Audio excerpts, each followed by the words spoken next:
ሰላም ጤና ይስጥልን ውድ የአሮማ ሚዲያ ቤተሰቦቻችን፣ የሰዓቱን ዜናዎች እንደሚከተለው እናቀርባለን። አብራችሁን ቆዩ።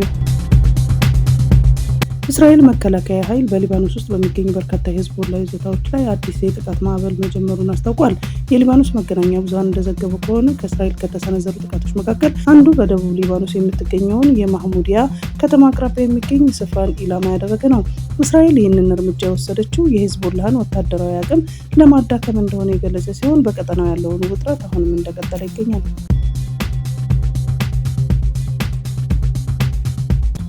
በከተማዋ 125 ነዳጅ ማደያ ዕለታዊ መረጃ በማሰራጨት ቁጥጥር እንደሚያደርግ የጠቀሰው አዲስ አበባ ንግድና ቢሮ የነዳጅ አቅራቢዎች በተለይም የወር መጨረሻ ሲቀረብ ነዳጅ ዋጋ ሊጨምር ይችላል በሚል ሆን ብለው በየመንገዱ በመቆም በየቀኑ ወደ ከተማዋ መግባት ያለበትን ነዳጅ ባለማስገባት ችግር ይፈጥራሉ ብለዋል።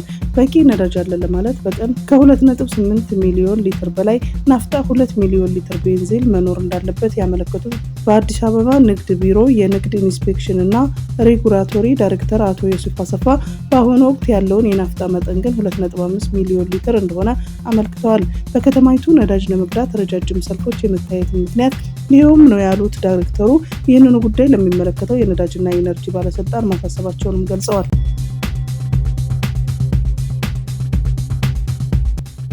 ሰዎችን በማገትና በመዝረፍ የተገኘ ገንዘብን ባንክ ሊያስገባ ሲል ተያዘ።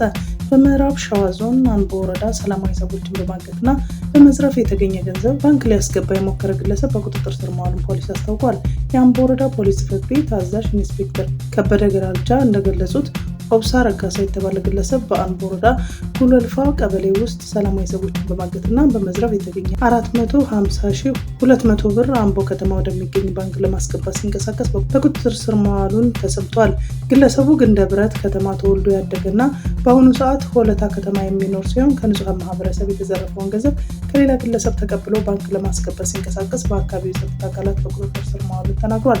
በአሁኑ ሰዓት በግለሰቡ ላይ ምርመራ ተጣርቶ ለፍትህ አካል እንደሚላክ ኢንስፔክተር ከበደ ገራልቻ ጨምረው ገልጸዋል።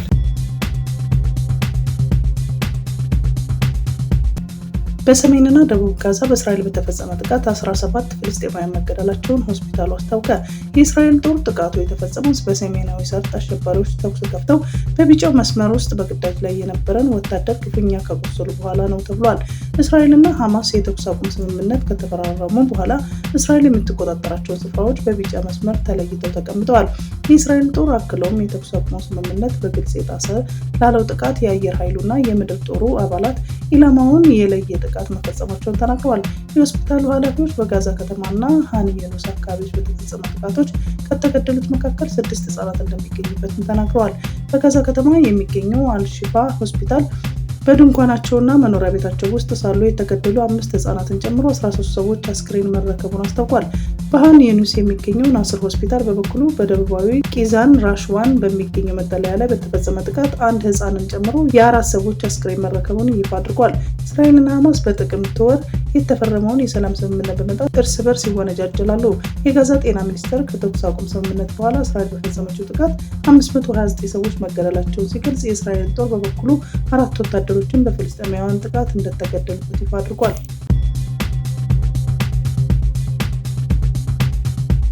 በናይጄሪያ ምዕራባዊ ግዛት ከዋራ ውስጥ በ2 መንደሮች ላይ በተፈጸመ አሰቃቂ ጥቃት በርካታ ሰዎች መገደላቸውን ባለስልጣናትና የመብት ተሟጋቾች ተናገሩ። አጥቂዎቹ ሱቆችንና ቤቶችን እንዲሁም የባህል መሪውን መኖሪያ ቤት አቃጥለው የኑኩና የኦሮ ማህበረሰቦችን ለቀው እንዲወጡ ማስገደዳቸውን የአካባቢ ባለስልጣናት ሳይድ ባብ አህመድ ለቢቢሲ ሀውሳ ተናግረዋል። ባለስልጣናት ለጥቃቱ አክራሪ ቡድኖችን ተጠያቂ አድርገው ወታደሮችን ወደ ኳራ ካይማ አሰማርተዋል። ማክሰኞ ዕለት የተፈጸመው ጥቃት ላለፉት ጥቂት ቀናት ውስጥ በናይጄሪያ ከተከሰቱት በርካታ ጥቃቶች መካከል አንዱ ነው። የሀገሪቱ መከላከያ ሚኒስቴር ለቢቢሲ እንዳረጋገጡት አነስተኛ ቁጥር ያላቸው የአሜሪካ ወታደሮች ቡድን በስለላና በስልጠና ለመርዳት ወደ ናይጄሪያ ገብተዋል። የናይጄሪያ ፕሬዝዳንት ቦላ ቲኑቡ ለጥቃቱ የጂሃዲስት ቡድን ቦኮ ሃራምን ተጠያቂ አድርገዋል። የአካባቢው ህግ አውጪ አህመድ ኦማር ባዮ በበኩላቸው ለጥቃቱ ከኢስላሚክ ስቴት ጋር ግንኙነት ያለው የታጠቀ ቡድን ለኳራ ተጠያቂ ነው ብለዋል። የኳራ ግዛት አስተዳዳሪ አብዱራህማን አብዱረዛቅ 75 ሰዎች በጭካኔ ተገድለዋል ብለዋል። አህመድ መጀመሪያ ላይ ለቢቢሲ ሀውስ ቢያንስ 35 ሰዎች መገደላቸውን የተናገሩ ቢሆንም ነገር ግን የሰብአዊ መብት ተሟጋች የሟቾች ቁጥር 4 እጥፍ እንደሚበልጥ ተናግረዋል። በከወራ የሚገኙ የቀይ መስቀል ኃላፊ የሆኑት ባባ ኦሞ አዮዴጂ ለኤኤፍፒ እንደተናገሩት ሪፖርቶች እንደሚያሳዩት የሟቾች ቁጥር አሁን 162 ደርሷል። ተጨማሪ አስክሬኖችን ለማግኘት የሚደረገው ፍለጋም ቀጥሏል ብለዋል። አምነስቲ ኢንተርናሽናል በበኩሉ ከ170 ሰዎች በላይ መገደላቸውን ገልጾ አብዛኞቹ የሞቱት ከቅርብ በተተኮሰባቸው ጥይት መሆኑን አስታውቋል።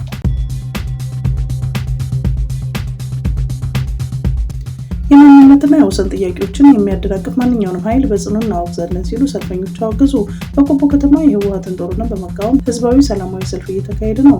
በሰላማዊ ሰልፉ የራያና ወፍላ የስድስቱ ወረዳ ነዋሪዎችን ጨምሮ የቆቦና የራያ ቆቦ ነዋሪዎች ተሳትፈዋል።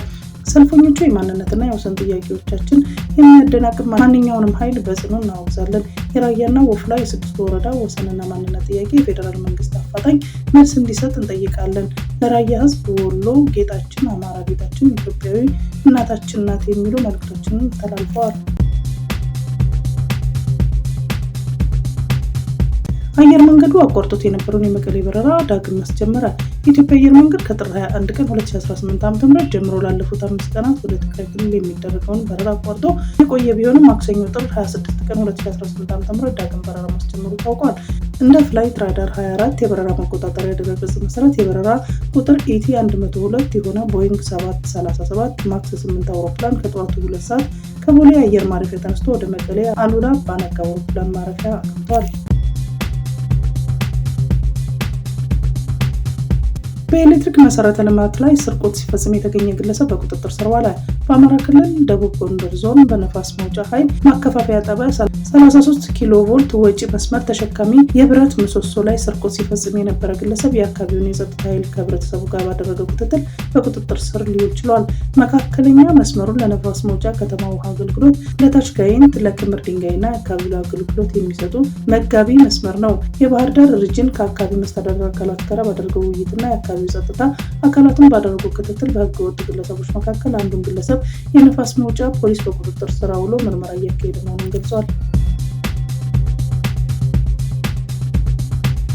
በአሽከርካሪ ላይ ዝርፊያ የፈጸመው ግለሰብ በቁጥጥር ስር ዋለ። በድሬዳዋ አስተዳደር አንድ የከባድ መኪና አሽከርካሪ በማስቆምና በማስፈራራት ያለ አግባብ ገንዘብ ለመቀበል የሞከረውና ዝርፊያን የፈጸመው ግለሰብ በፖሊስ ቁጥጥር ስር መዋሉ ታውቋል። በድሬዳዋ አስተዳደር ኢንዱስትሪ መንደር ተብሎ በሚጠራው አካባቢ አንድ ግለሰብ ቆሞ የነበረውን የከባድ መኪና አሽከርካሪ ላይ የተለያዩ የማስፈራሪያ ዘዴዎች ተጠቅሞ በግዴታ ገንዘብ እንዲሰጠው እየጠየቀ መሆኑንና ለድብደባ እየጋበዘ የሚያሳይ ተንቀሳቃሽ ምስል በማህበራዊ በመታየቱና ተከትሎ ፖሊስ ባደረገው ፈጣን ክትትል ተጠርጣሪውን ቁጥጥር ስር ውሎ ምርመራ እያጣራ እንደሚገኝም በድሬዳዋ ፖሊስ ጠቅላይ መምሪያ የሳቢያን ፖሊስ ጣቢያ አዛዥ ዋና ኢንስፔክተር አንበሉ አየለ ለድሬዳዋ ፖሊስ ሚዲያ ተናግረዋል። ይህ የወንጀል ተግባር የተፈጸመበት የግል ተበዳይ ለስራ ወደ ጅቡቲ መጓዙን የተገለጸ ሲሆን ሲመለስ የከሳሽነት ቃሉን በግንባር ፖሊስ ጣቢያ ቀርበው መስጠት እንደሚችል አስረድቷል። ዋና ኢንስፔክተር አንበሉ አየለ ያክለውም የድሬዳዋ ፖሊስ መሰል ህገወጥ ድርጊቶችና በማንኛውም አሽከርካሪዎች ደህንነት ላይ ስጋት እንደሚፈጥሩ ምንም አይነት ተግባር እንደማይታገስ ገልጾ ህብረተሰቡና አሽከርካሪው መሰል ድርጊቶች ሲያጋጥሟቸው ወዲያውኑ 620 እና በአቅራቢያ የሚገኙ የፖሊስ ጣቢያ ስልክ ቁጥሮች ላይ በመደወል ለፖሊስ እንዲያሳውቁም ጥሪ አቅርበዋል። የኢትዮጵያ ባህር ትራንስፖርትና ሎጂስቲክ አገልግሎት ከ74 ቢሊዮን ብር በላይ ገቢ ማግኘቱን አስታወቀ። አገልግሎቱ በበጀቱ ግማሽ ዓመት 74.43 ቢሊዮን ብር ገቢ አግኝቻለሁ ብሏል። የኢትዮጵያ ባህር በር ትራንስፖርትና ሎጂስቲክ አገልግሎት ዋና ስራ አስፈጻሚ በህዝብ ተወካዮች ምክር ቤት የመንግስት ልማት ድርጅቶች ጉዳዮች ቋሚ ኮሚቴ ቀርበው የተቋማቸውን የ6 ወራት እቅድ አፈጻጸም ሪፖርት አቅርበዋል። ዋና ስራ አስፈጻሚው ለቋሚው ኮሚቴ ባቀረቡት ሪፖርት በግማሽ ዓመቱ 65.5 ሚሊዮን ብር ለማግኘት ታቅዶ 74.43 ቢሊዮን ብር መገኘቱ ገልጸዋል። ይህ ከባለፈው ዓመት ተመሳሳይ ወቅት ጋር ሲነጻጸር የ59 በመቶ እድገት ማሳየቱን ነው የተናገሩት። በጅቡቲ ወደብ በኩል ወደ ሀገር ውስጥ ከገባው 4.7 ሚሊዮን ሜትሪክ ቶን በላይ የደረቅ ጭነት ውስጥ ድርጅቱ 40 በመቶ የሚሆነውን ድርሻ በመሸፈን ማጓጓዙን አንስተዋል። በተለይም የአፈር ማዳበሪያ ማጓጓዣ ስራ ካለፈው ዓመት ጋር ሲነጻጸር የ191 በመቶ እድገት ማሳየቱን በዝርዝር አብራርተዋል። በሪፖርቱም የውጭ ምንዛሬ ግኝት፣ የሎጂስቲክ አገልግሎት ውጤታማነትና የማሪታይም ስልጠና አፈጻጸም ላይ የተመዘገቡ ስኬቶችን በዝርዝር አቅርበዋል። በኦሮሚያ በርካታ አካባቢዎች የስልክ ኔትወርክ ተቋረጠ። የኦሮሞ ነጻነት ጦር አሁን ላይ በስፋት በሚንቀሳቀስባቸው በኦሮሚያ ክልል ሰሜን ሸዋ ዞን የተለያዩ ወረዳዎች ሰኞ ጥር 25 ቀን አመሻሽ ጀምሮ የስልክ ኔትወርክ መቋረጡ ታውቋል። ኔትወርኩ የተቋረጠው በታጣቂ ቡድኖች ላይ እርምጃ ለመውሰድ እንዲያመችና የመረጃ ልውውጥን በቅድመ ሁኔታ ለመከላከል ታስቦ መሆኑ ታውቋል። ከዘመቻው ጋር በተያያዘም ከሰሞኑ በርካታ ቁጥር ያላቸው የመከላከያ ሰራዊት አባላትና የክልሉ ፖሊስ አባላት ወደ ዞኑ መግባታቸው ታውቋል። ለአብነት ዘመቻ እየተካሄደባቸውና ኔትወርክ ከተቋረጠባቸው የዞኑ ወረዳዎች መካከል ወረ ጃርሶ፣ ኩዩ፣ ደገምና ሂደቡ አወቴ ይገኙበታል። በአሁኑ ወቅት ኢንተርኔት፣ የድምፅ ጥሪም ሆነ አጭር የጽሁፍ መልእክት ሙሉ በሙሉ ተቋርጧል። የፌዴራል ፖሊስ ለተሽከርካሪዎቹ የሰሌዳ ለውጥ ሊያደርግ ነው። የኢትዮጵያ ፌዴራል ፖሊስ የተሽከርካሪዎችን የሰሌዳ ስርዓት ሙሉ በሙሉ ዘመናዊና በቴክኖሎጂ የተደገፈ ለማድረግ መዘጋጀቱን አስታውቋል። አዲሱ የሰሌዳ ስርዓት በህገ ወጥ መንገድ የማይባዙና ሚስጥራዊ የደህንነት መለያዎች ያሏቸው ናቸው። ከዘመናዊ መረጃ ቋት ጋር የተሳሰሩ በመሆናቸው እንቅስቃሴን ለመከታተል ያስችላሉ። ማንኛውንም የዲሲፕሊን ጥሰት ለመቆጣጠርና የፖሊስን ስነ ምግባር ለማስከበር ይረዳሉ። በ2030 ወደ ሙሉ ዲጂታል አሰራር ለመሸጋገር የተቀመጠውን ግብ ለማሳካት ትልቅ ሚና እንደሚጫወቱም ተገልጿል።